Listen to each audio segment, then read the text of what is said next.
Why Procrastination Can Help Fuel Creativity by Loisos Heraklius and David Robson, 1st April 2021. There is strong evidence that creative insights need time to percolate, and that the right amount of distraction may be key of innovation. If the history of creativity teaches us anything, it is that great ideas often come when we are least expecting them. Consider Wolfgang Amadeus Mozart, who described how new melodies would arrive while he was eating in a restaurant, walking after a meal, or getting ready for sleep at night. Those that please me I retain and even hum at least, so others have told me. He wrote, "It seems to me impossible to say whence they come to me and how they arrive. What is certain is that I cannot make them come when I wish." It is not just Mozart who experienced this phenomenon. The French mathematician Poincare described how his breakthrough occurred while traveling on the bus or walking by the seaside, while Agatha Christie reported that the ideas of her crime stories often came while washing up or having bath. "I don't think necessity is the mother of invention," she wrote in her autobiography. Invention, in my opinion, arises directly from idleness, possibly also from laziness. Psychologists would seem to agree with strong evidence that creative insights are much more likely to occur after a period of incubation, in which you focus on something entirely different from the job at hand while your brain works away behind the scenes. This could include talking work, doing household chores, or having a shower. Even our procrastination at work, such as watching funny YouTube videos, may be helpful for our problem solving, provided it is done in moderation. Free thinking. There are many reasons why a period of incubation could lead a new and inventive insight. According to one of the leading theories, it depends on the power of the unconscious mind. When we leave our task, the brain continues to look for solutions below awareness until a solution pops out. Just as importantly, a period of incubation allows us to gain some psychological distance from our task. When you spend a long time focusing on one problem, you can become fixated on certain obvious solution. A period of incubation should help you to widen your mental focus so that you can make connection and come back to the problem with a new perspective. Intriguingly, incubation may work best when your mind is distracted with an engaging but relatively easy task, so that it's given just enough room to wander freely. In 2012, the psychologist Benjamin Baird and colleagues put this idea to the test with an ingenious experiment. The participants were first asked to tackle a classic test of creativity called the unusual uses task. As the name suggests, the aim is to find as many surprising uses as possible for a common object, such as brick or a coat hanger. After a few minutes of brainstorming, it was time for a period of incubation. Some students were allowed to rest for 12 minutes.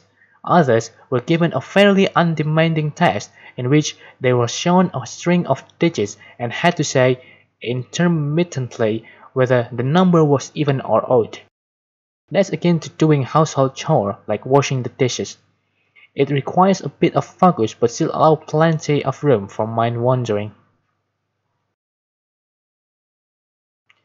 A third group were given a harder task, in which they had to keep the numbers in working memory for a short while before giving their answer. In terms of mental efforts that's required, this activity is closer to the concentrated thinking we normally do at work. It doesn't leave a lot of mental space for mind wandering. After the 12-minute incubation period was over, all these participants then returned to the unusual uses test of creativity and were scored on the originality of the solution. For creativity, what you really need is a looser, less focused thinking, and that seems to come with a slight engagement in an undemanding task. The benefits of performing the undemanding task during the incubation were striking. With participants showing a 40% rise in the creativity of their ideas for the questions they had previously considered. Importantly, there were no benefits for the participants who did nothing at all during the incubations, or those whose minds were more fully occupied with the working memory challenge. Neither of these groups performed any better than students who had continued with the brainstorming task without an incubation period. It may seem surprising that the Butte rest period had not provoked greater creativity, but Baird suspects that we need some distraction to provoke the optimum amount of mind wandering. If we have literally nothing to do, our thoughts can become too logically sequential, he says, as you might think through one particular subject in details. For creativity, what you really need is a looser, less focused thinking, and that seems to come with slight engagement in an undemanding task. Productive procrastination. That's good news for procrastinators, since many of our time-wasting activities may offer the optimal level of distraction for greater creativity. The key is to use distraction in moderation, as evidenced by a brand new study from American management professor Ji-Hai Shin and Adam Grant. The researchers first asked the participants to brainstorm the best way a student entrepreneur could spend $10,000 to start a new company, which they then had to write up into a business proposal. To attempt procrastination, the participants were also given links to funny YouTube videos from Jimmy Kimmel Live, which they could easily access during the exercise. The researchers then compared how much they procrastinated with the originality of their proposals. The resulting graph looked like an upside-down U. The people who took a few short breaks to watch the clips tended to come up with far more creative ideas than both the low and high procrastinators, supporting the ideas that moderate levels of distraction can unleash innovative thinking. Testing the principle in working environment, Grant and Shin questioned the employees and their supervisors of a South Korean design company about their work habit and creative performance. In line with the results of the laboratory experiment, the moderate procrastinators came out with more original ideas than their colleagues, who remained tightly focused on the daily task.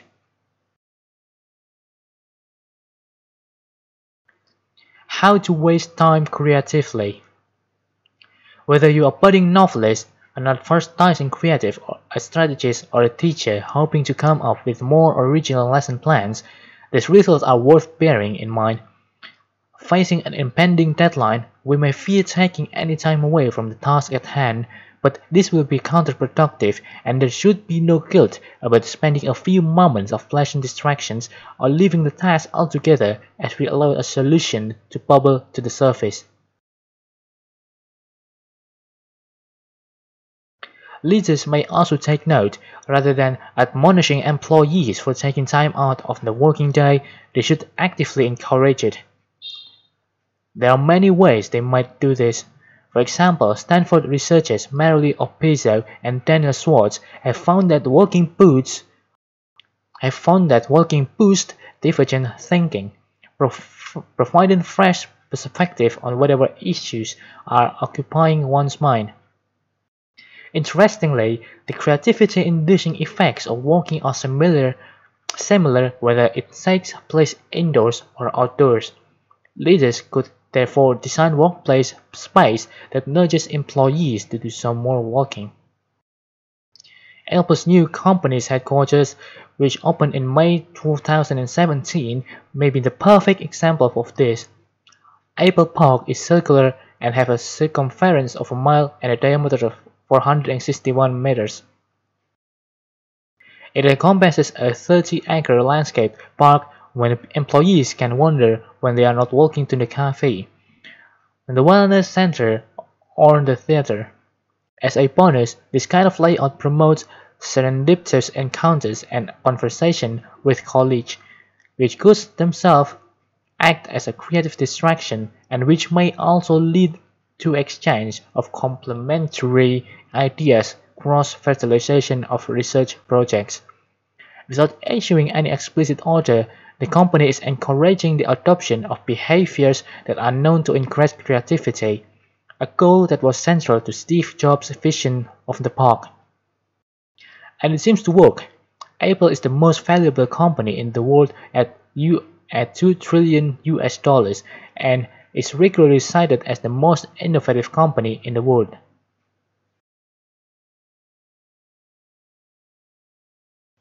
Not all companies can afford a new office space, of course, and many employees are now working remotely, but managers can promote moderate procrastination in other ways, such as scheduling regular coffee breaks within meetings or even investing in nap pods, as seen in Google's offices. There is good evidence that short periods of sleep can also boost creativity when you are pondering a problem in much the same way as waking procrastination. At the very least, they should avoid chastising employees for the odd moment of distraction.